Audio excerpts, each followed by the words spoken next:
çöllerinden usandım.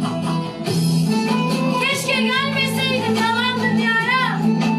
Ulan şu bitmeyen dertlerinden usandım. Mail verdi bir vefasız Leyla'ya. Mecnun olup diyor çöllerinden usandım.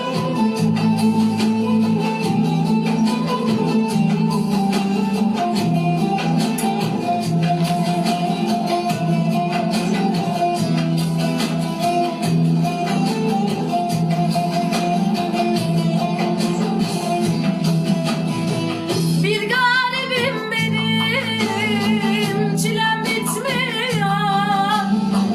Yaktığım ocakta duman tütmüyor. Dönsem selam benim kabul etmiyor. Şu gurbetin yollarından usandım. Sıkıldım çoğalar, eve varamam.